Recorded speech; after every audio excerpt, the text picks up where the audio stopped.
नमस्कार मित्रांनो, मी प्रवीण विटेकर. आता बोला बातमी या चॅनलमध्ये आपल्या सर्वांचे स्वागत. मित्रांनो, गेल्या काही दिवसापूर्वीच आपले महाराष्ट्राचे उपमुख्यमंत्री अजित दादा आणि दादा म्हटल्यानंतर 1960 ते 1980 या काळामध्ये पश्चिम महाराष्ट्रामध्ये सांगली जिल्ह्याचे वसंतदादा, हे वसंतदादा हे नाव होतं. 2 वेळा मुख्यमंत्री राहिलेले आपले वसंतदादा, या महाराष्ट्रामध्ये हे दादा नाव होतं.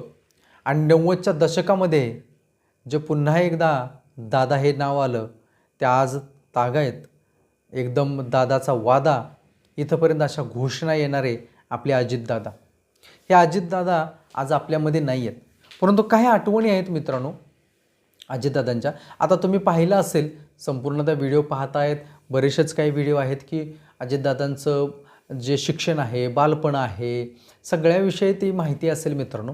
ती काय माहिती वगैरे किंवा त्यांचा राजकीय प्रवास किंवा ह्या सगळ्या काही गोष्टीला आपल्या चर्चा करण्यात, परंतु काही अनुभव प्रत्यक्षात काही आलेले असतील आणि प्रत्यक्षात भेटल्यानंतर किंवा ती व्यक्ती कशा पद्धतीनं त्या व्यक्तिमत्व एक वेगळं आहे.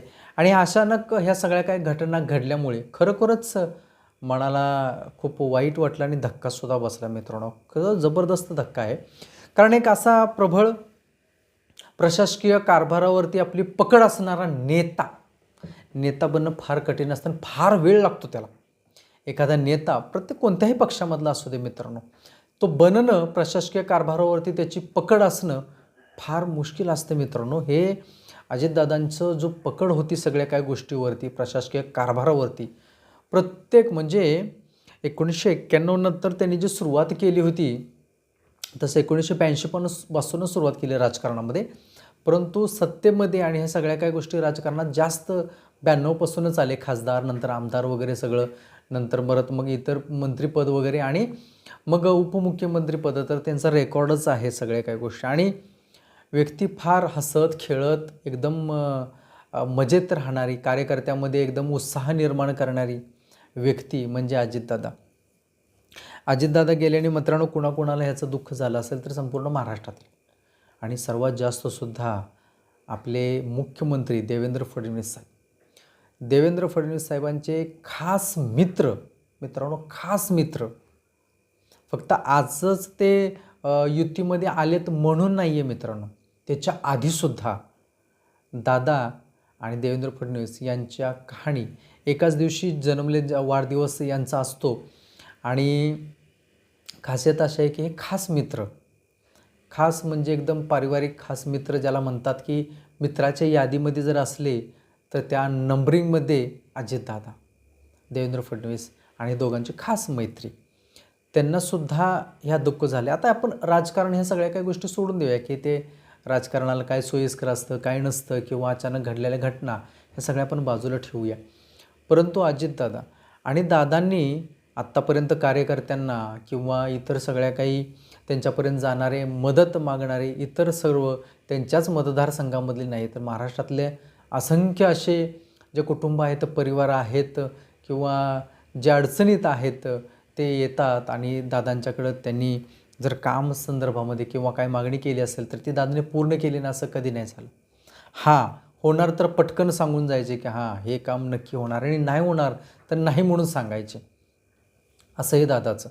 आम्ही ज्यावेळेस एक वेळ दादांच्या संदर्भामध्ये, आता आम्ही मंत्रालयामध्ये जातो त्यावेळेस हा सर्व काही येतो, लांबून पाहणे किंवा ऑफ द रेकॉर्ड त्यांचं, म्हणजे ज्यावेळेस कॅमेरा वगैरे नसतात तर एकदम हसत खेळत पत्रकारांशी किंवा इतर गप्पा मारणं, म्हणजे एकदम हसमुख असं आणि एकदम टेन्शन फ्री जसं व्यक्ती असतो ना, अशी व्यक्ती मित्रांनो तुम्ही कदाचित पाहिली नसेल. ज्यावेळेस मंत्रालयामध्ये पत्रकारांचे सुद्धा ते असे गप्पा किंवा त्यांचे आपण मजाक म्हणतो का नाही, मजाक, असे सुद्धा मजाक ते करायचे, कधी कधी घाबरवायचे सुद्धा. हे अजितदादांचं मित्रांनो एक वेगळं हे आहे हां का, की त्यांच्याशी गप्पा मारणं, त्यांना थोडंसं टेन्शनमध्ये पण देणं, त्यांना हे करणं, ह्या सगळ्या काय गोष्टी अजितदादा करायच्या. आणि ते दादांनासुद्धा त्यात तेवढाच प्रतिसाद पत्रकारांचा सुद्धा असायचा, आजूबाजूला असणारे जे काही त्यांची सहकारी असायचे त्यांचासुद्धा असायचा.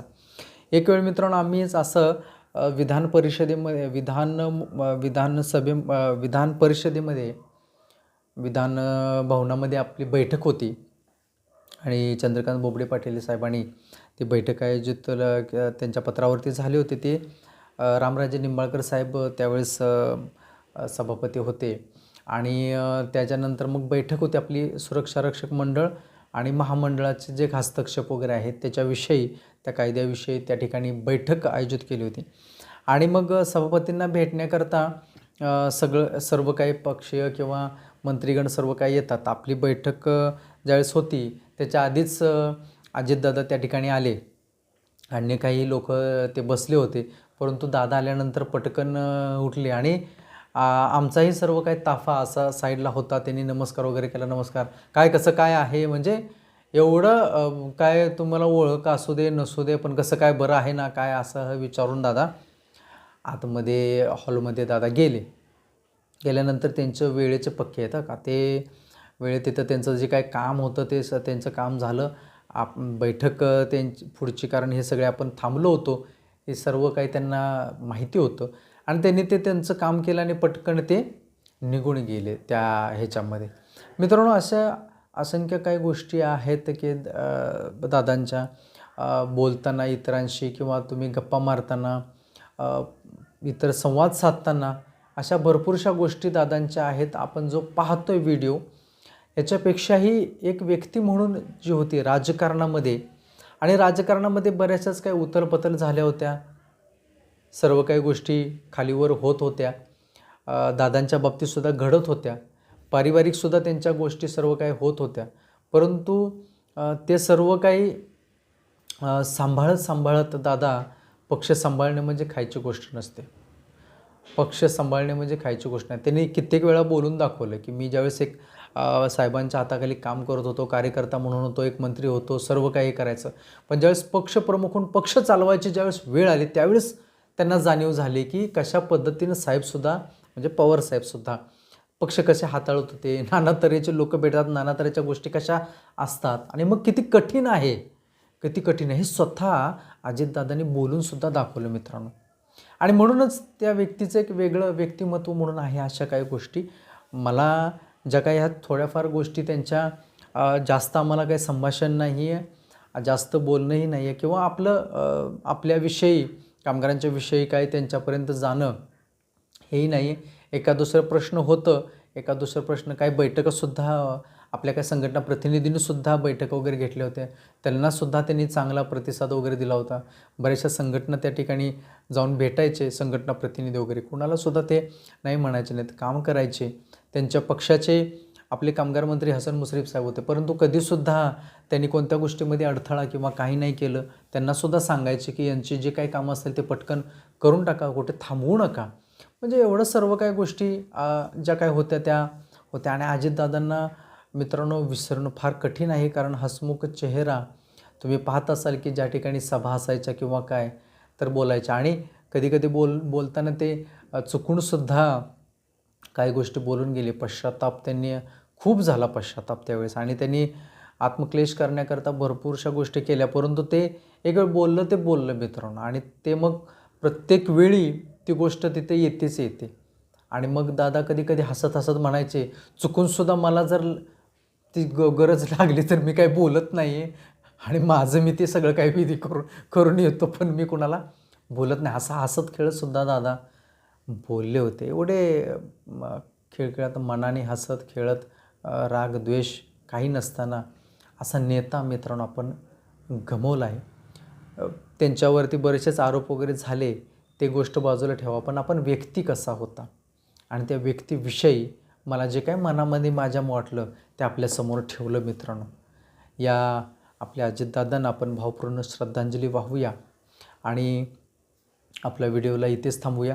व्हिडिओ आवडल्यास लाईक करा, शेअर करा, चॅनल सबस्क्राईब करायला विसरू नका. जाता भेटूच आपण पुढील व्हिडिओमध्ये. तोपर्यंत आपली सर्वांची काळजी घ्या. नमस्कार.